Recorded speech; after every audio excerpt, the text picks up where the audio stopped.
Chapter 4.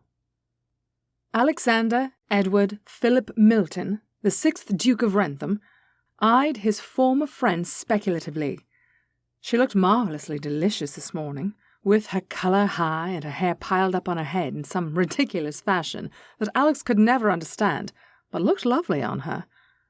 But then he surmised that he would consider her lovely even in a burlap sack, and being summoned to a clandestine meeting put him in mind of an entirely different type of girl. Alex reminded himself that she was a Smythe and not to be trusted. He managed to contain his reaction to being in her proximity, continuing to watch her fidget with her art supplies. Struggling with frustration over the conflicting feelings that had risen in him upon receiving her note the day before, Alex found he did not really want to know why she had demanded he meet her. He fought against a longing to spend time with his old friend, and chided himself for the tug of attraction he felt whenever he laid eyes upon her. That was a very new sensation, and he was undecided if it was one he liked. Watching her as she once again became absorbed in her art, he wondered how long it would take her to realize he was there. It had always amused him how single-minded she could be at times. He obviously could not dither there all day, although it was a welcome distraction from the responsibilities that weighed upon him. Alex decided to get her attention. The light coming in through the tall windows settled nicely onto a page, and the hushed silence almost seemed to echo from the high ceiling. If she had been in a proper frame of mind, it would have been perfect for her art. Rose was fidgeting with a sketchbook and pencils rather fitfully when she heard a deep voice just behind her. "I see your skills have not improved overmuch since the last time I viewed your efforts," he drawled, teasing her. Just managing to stifle a small screech, even though she had been expecting him, Rose felt her nerves were stretched to the limit. "Oh, Alex, you nearly gave me apoplexy," she chided. "Did you not summon me to meet you here at precisely 9 o'clock?" he asked, perplexed. "Yes, of course, never mind me." Rose tried to dismiss her nervous start, blushing with her embarrassment. "I must say I was surprised to receive your summons. I did not think debutantes were accustomed to seeing the day at this hour, nor did I think we were on speaking terms." Rose had been busily gathering her supplies in order to avoid looking at him, in an attempt to overcome her fit of nerves. She had thought it would be a matter-of-fact thing to meet up with him. They had been on the freest terms when she was a child. He had been her very best friend, and she had told him everything in her young life, up until 3 years ago. Now he was a duke, and he had changed in subtle ways. So had she, obviously. As a child, she had never noticed the breadth of his shoulders or felt a flutter in her stomach when he offered her that crooked grin. And, of course, there was not the feud to contend with. Heaving a slight sigh, Rose made herself stop fidgeting and look him in the eye. It did not settle her nerves in the least, as she discovered the remarkable colour did strange things to her equilibrium. Ignoring her own reactions, Rose forced her reluctant tongue into speech. "Thank you for coming, Your Grace," she began stiffly, "especially at this hour. I thought it best for us to meet when we were the least likely to run into anyone who would run to tell tales." "So I take that to mean your parents do not know you were meeting up with me?" Alex paused, but could not resist prodding her further. "Do you make it a habit to meet men in strange places?" "Burlington House is not a strange place," she defended with a huff. "And no, I do not make it a habit of arranging meetings with men." Glaring at him, she turned on the offensive. "You should know. I asked you to meet me here for your own sake, not mine. Do you not realize that I have everything to lose by arranging to speak with you, and absolutely nothing to gain?" "Well, I am considered quite a catch." Rose could see that Alex was prodding her, just to see her reaction, but she could not seem to resist it. She crossed her arms, tapping her foot and keeping the full force of her glare turned upon him. "Not by me," she declared. Simmering down slightly, she continued. "But that is actually why I asked you to meet me." It seemed as though Alex was not quite ready to hear her reasons. He changed the subject. "I was merely teasing when I said your skills have not altered. Those sketches actually looked fairly decent. Have you been practicing?" Startled by the change of subject, Rose blushed once more over his compliments. "I have had a lot of time on my hands," she answered simply. "Sadly, I am still not that good, but I have been enjoying coming here since we have been in London." She looked at the statue she had been trying to sketch. "I find the lines so fascinating, but so hard to replicate on paper." Alex followed her gaze, and they looked around the room. "I must admit, I have yet to take the time to view these marbles of Elgin's. Do you enjoy them?" "Oh, very much so," Rose enthused. "The artist did such a magnificent job of depicting the expressions and the musculature. I am amazed by the intricate details. They are a marvel, and I am so grateful that the Duke of Devonshire has so graciously made them available for people to enjoy. It is one of the few places my mother allows me to go on my own." "You are unaccompanied?" Alex's incredulity brought a blush to Rose's cheeks. "Well, of course, my maid is about somewhere," Rose excused with a vague wave behind her. After an awkward moment, she returned to the purpose of her visit. "Thank you again for coming. I was not certain if you would. I know this cannot be comfortable for you." "Curiosity would not allow me to keep away. You have not acknowledged my existence for more than 2 years, and then I received an urgent request to meet you here. So here I am." "I was not even certain if you had received my note, as I could not ask you to acknowledge it. My parents would never have allowed me out of the house if they had any inkling I was going to be meeting up with you." Rose was embarrassed over the boldness of that admission, but it was necessary, so she ignored it as best she could and plunged further into her explanation. "I overheard a conversation while I was at the Yorkley Musicale that I felt you needed to hear about." "Have you taken to eavesdropping, my dear?" he asked, teasing her once more. Rose knew her face was practically on fire now, but she ignored that as well as his comment. "They were discussing how best to entrap you into marriage," she blurted out. This finally brought the Duke's sober attention to her face. Rose forced herself to meet his gaze as he searched her face before he asked, his tone one of disbelief. "Do you seriously expect me to believe that someone was discussing such a subject in your hearing at the musicale? And if you did hear a couple of silly debutantes having such a conversation, why did you consider it such an urgent matter as to arrange a clandestine meeting with me? Are you perhaps trying to trap me into marriage for yourself?" She had expected some resistance from him, but she had not thought he would turn on her so completely. Feeling her face smoothing into the stony impassivity usually reserved for uncomfortable social occasions, Rose's voice took on a frigid chill. "I do not care what you believe, Your Grace," she stated, while dipping into an ironic curtsy. "I was labouring under a delusion of misguided loyalty to a childhood friend that caused me to go out of my way to warn you that grown men are conspiring against you and using debutantes to do it. But if you do not care to learn about it, I pray you will forgive me for inconveniencing you by this ill-advised meeting. I wish you a good day, Your Grace." Unable to maintain her impassive facade, Rose felt tears gathering in her eyes by the end of this speech. Turning away so that the Duke could not see, she once more busied herself with her drawing materials, packing them away and making to leave. Rose heard him make a growling sound low in his throat. She was unsure what it meant, but then Alex grabbed her by the arm and spun her back to face him. "I apologize, Rosie. I meant you no insult. I know you would never stoop so low as to trick me into marriage. Please, I know you went to a great deal of effort to tell me about this. Forgive my churlish behaviour, and tell me what you know." Gulping back her tumultuous feelings, Rose mustered her composure and launched into a tale. "It was at the musicale hosted by Lady Yorkley 2 nights ago.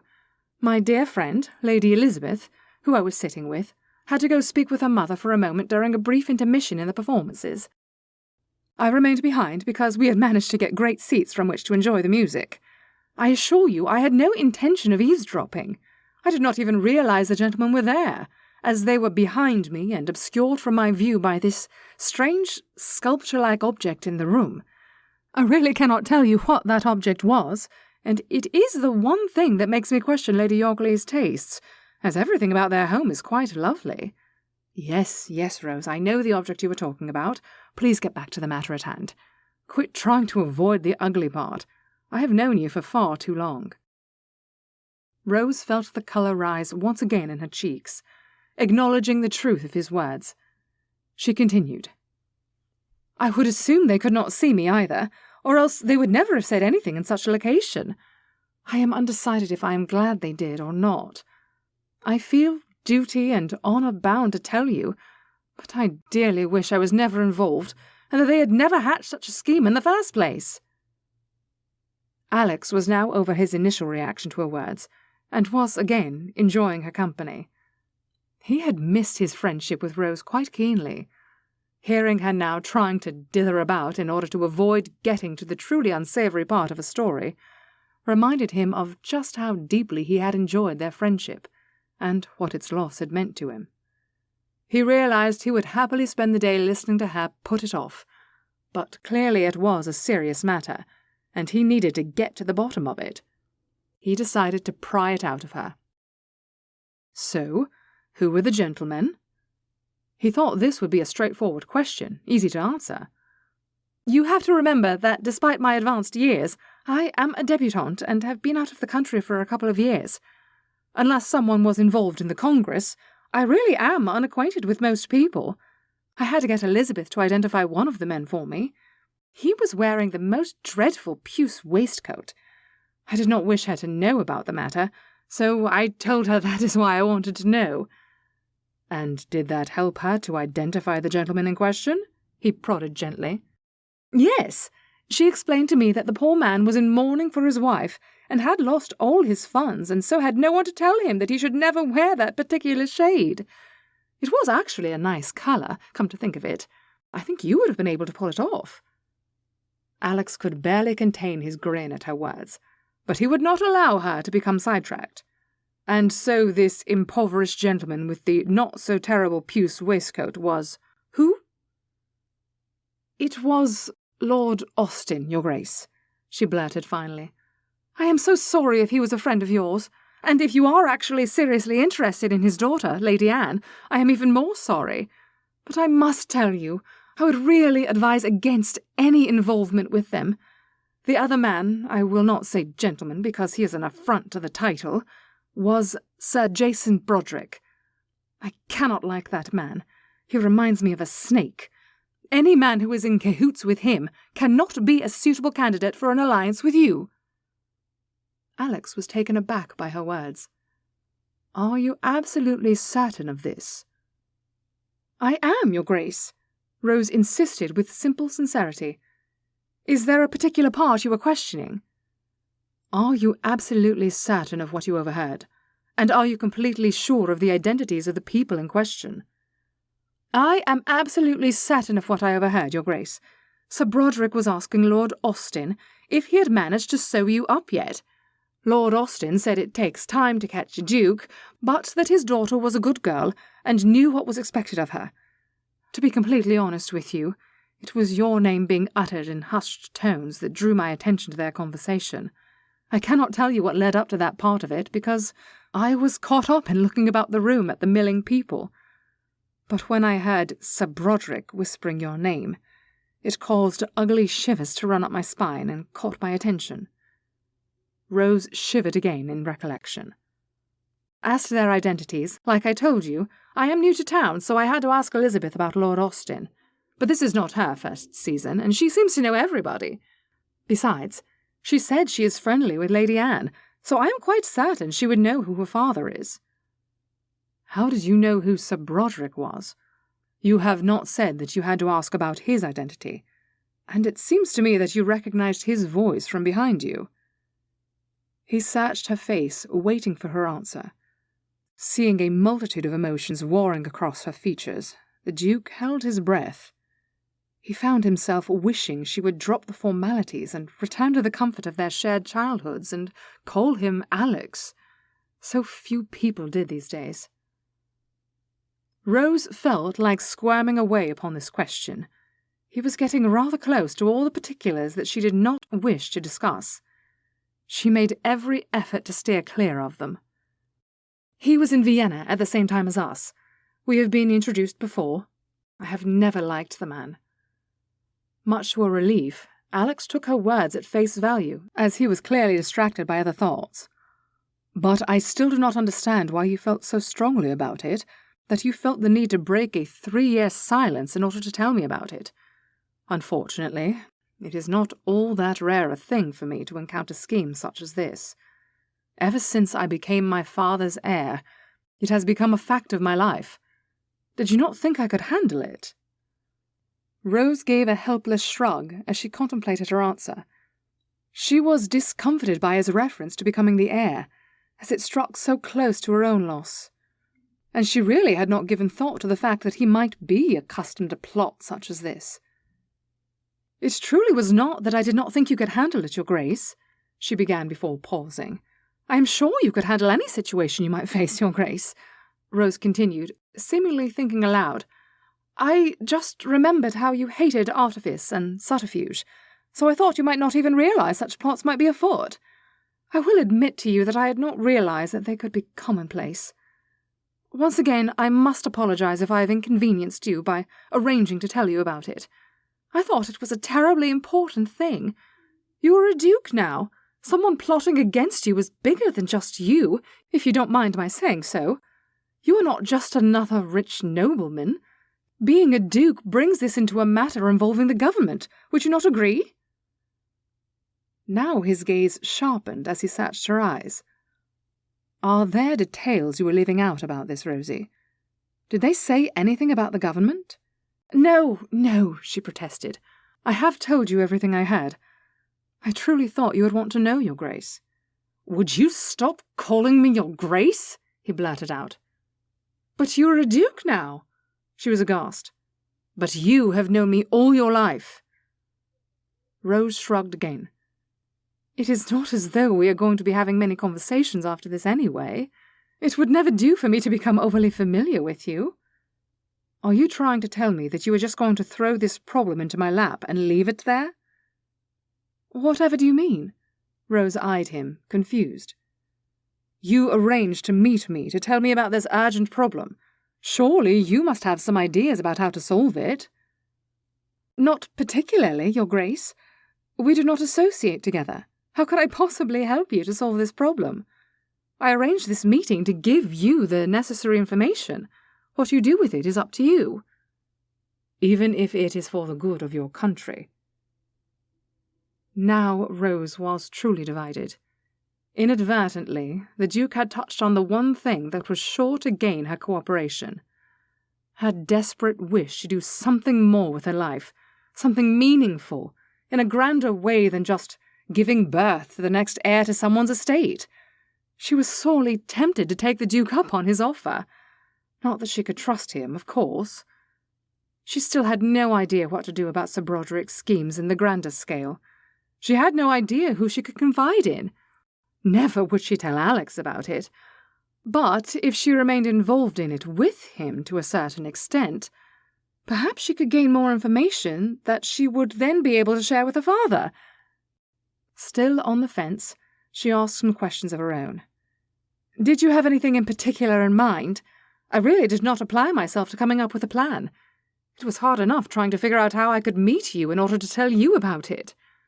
And I assure you, I do appreciate your efforts. I understand you were motivated by loyalty to your country, as well as to our old friendship. But do you think that loyalty could help you see your way clear to helping me?" "Perhaps," was all that she would allow until she got more information. The two studied each other for a moment, both deep in thought. It was as though they both came up with the idea at the same time. "Lady Anne!" they both blurted out before bursting into laughter. "Exactly," Alex approved as he got his mirth under control. "Have you met her?" "Not yet. What can you tell me about her?" "Not much, I'm afraid. That was why I was rather surprised by your words. I had no idea she had it in her to try to entrap me. nor did I think she had the inclination. We exchanged a few words here and there last season. I partnered her in a couple dances. That is about it." "I wonder how she thought she was going to be able to entrap you," Rose mused. "I did hear that you danced with her a few nights ago." "I danced with a number of girls a few nights ago," was all the Duke would say. "The on dit is that you are hanging about for a duchess this season." Rose made the statement in as neutral a tone as she could manage, ignoring the flutter in her stomach at the thought, hoping he would divulge some information. "Is it really?" The Duke of Wrentham met her question with one of his own, not revealing anything. But then the oafish man turned a grin upon Rose and teased. "I never would have considered you to be the type who listens to idle gossip." Much to her chagrin, Rose could feel heat creeping back into her cheeks. "It is difficult to avoid, Your Grace. It seems that is all anyone amongst the ton does with their time." She continued a touch defensively. "And really, it would not be so strange for you to be looking about for a wife. No doubt it is about time for you to be thinking about producing an heir. How old are you now? You must be 26, surely, Your Grace." Now it was Alex's turn to be defensive. "That is certainly not terribly old. I am nowhere near my dotage, I will assure you." "Of course not," Rose soothed. "But mayhap you do not wish to have Lady Anne's plot to be interfered with, as it would no doubt make matters much easier for you." Despite her words, Rose felt sick in the pit of her stomach at the thought of her Alex being leg-shackled to someone who would conspire with the likes of Sir Jason Broderick. And she had every intention of interfering, no matter what the Duke thought on the subject. Not that she had any idea how to go about it, but she was quite certain it would be that much easier if she had his cooperation. Alex was looking at her as though she had quite lost her mind. Rose had to struggle to contain her grin.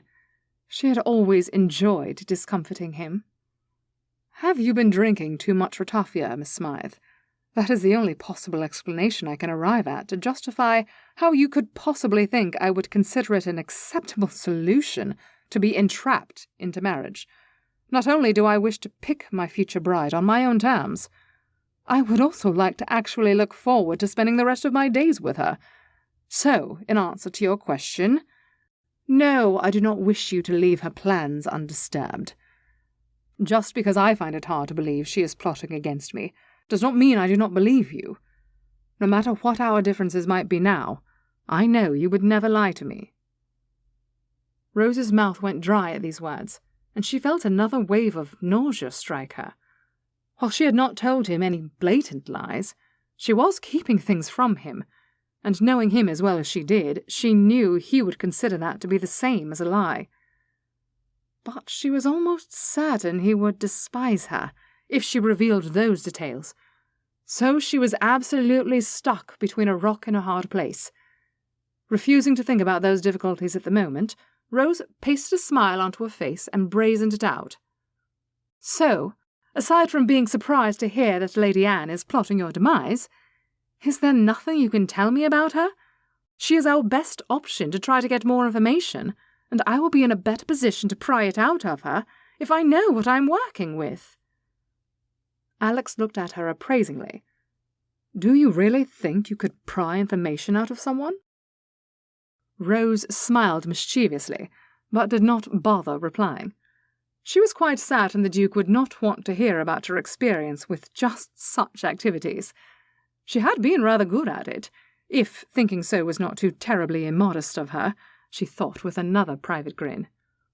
"Never mind about that. We need to make a plan. We also need to determine our objectives. Do we merely want to know what the lady and her father have planned for you in order to mitigate the disaster, or do we want to find out what the greater scheme is and how it involves Sir Broderick? I know you hate anything underhanded, so I will fully understand if all you want to do is ensure that you are safe from the parson's mousetrap." Alex was silent a moment as he regarded Rose steadily. He almost grinned as he saw her fidget with her frustration. He revealed nothing of his thoughts on his face as he considered her words. She was absolutely right when she said that he hated all forms of untruth. But he was no longer a green youth. The lies and deceptions perpetrated by his parents had given him a deep aversion to falsehood. But in the past 3 years, since his brother died and he became the heir to his father's title, he had learned more than he had ever wished about how the world around him worked. Unfortunately, at times, duplicity was necessary. He enjoyed Rose's innocent view of him, and he hated to disabuse her of it. However, he could clearly see she was anxious to get to the bottom of the entire plot, and so was he. Wishing she would confide in him her reasons for distrusting the knight, Alex was forced to proceed without all the information at his disposal. He couldn't blame her for her aversion to the man. Alex didn't much care for him either. Drawing out the silence as long as he could, Alex was not surprised when Rose broke it first. "Well, what do you have to say? I really cannot remain here much longer, Your Grace. If I do not have much drawing accomplished, my mother will wonder why I have been gone so long." Intrigued, Alex had to ask, "Does she check your sketchbook whenever you return home?"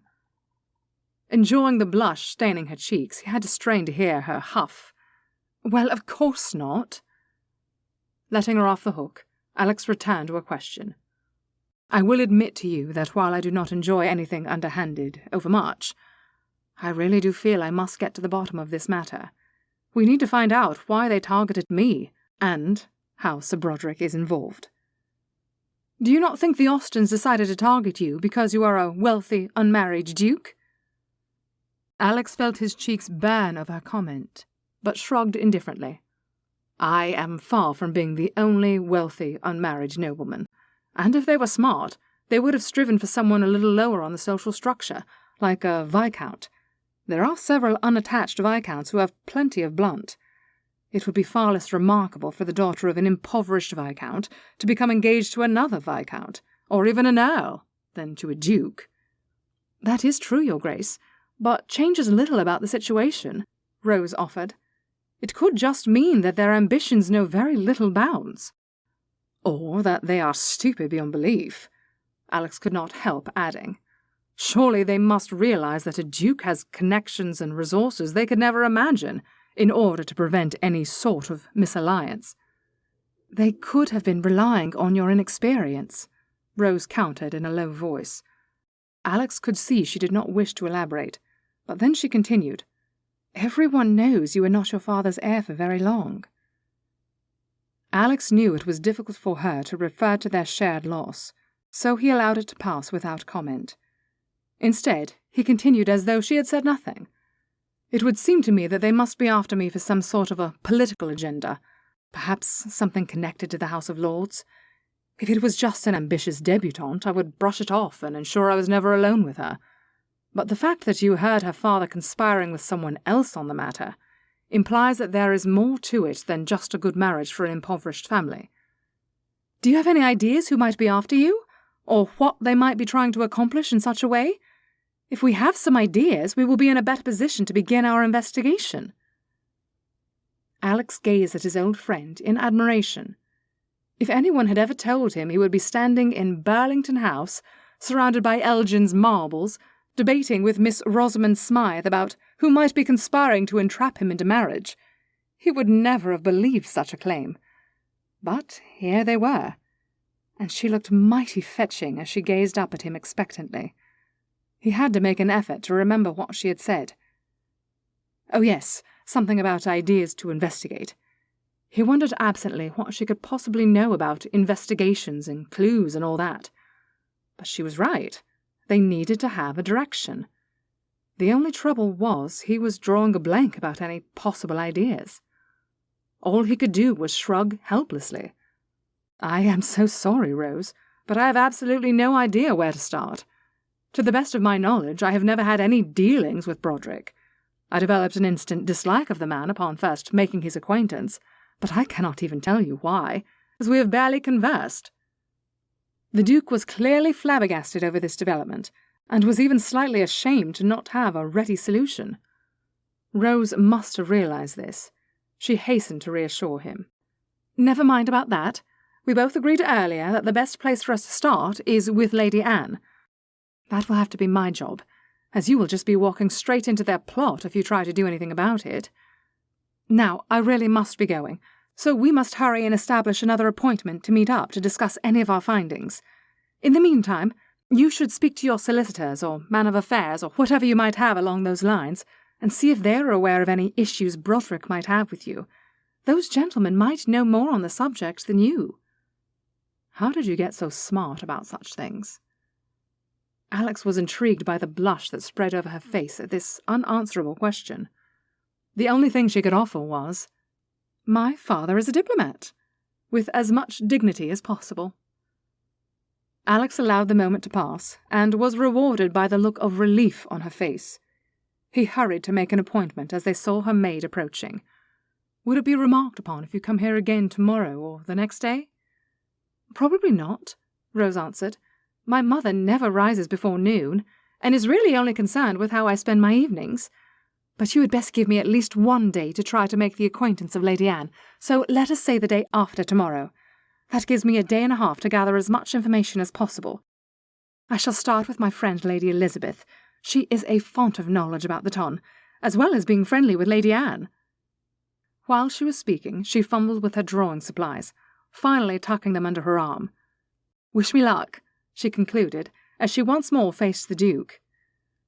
The Duke watched a myriad of emotions chase themselves across his companion's face. He was unable to identify most of them, but he thought she looked rather wistful as she offered him a brief curtsy before she hurried away without another word.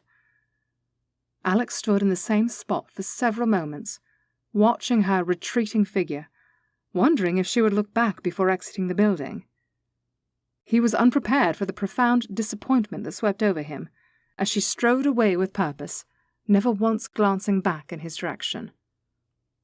Slowly bringing his focus back to the statue she had been sketching, the Duke allowed the entire interlude to play itself out in his mind. Giving his head a shake to rid himself of the melancholy that had befallen him, he followed in her footsteps and strode from the hall.